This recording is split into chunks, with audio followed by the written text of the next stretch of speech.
جب بندہ کامل مومن بنتا ہے۔ آپ غور کر کے دیکھیں ہمارے اندر خوف اور خشیت دونوں جمع ہے۔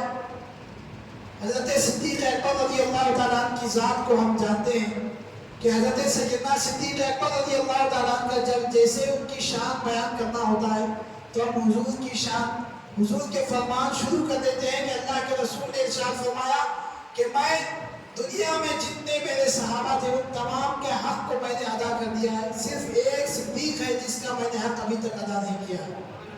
قیامت کے دن اللہ عز و جل اس کا حق ادا کرے گا۔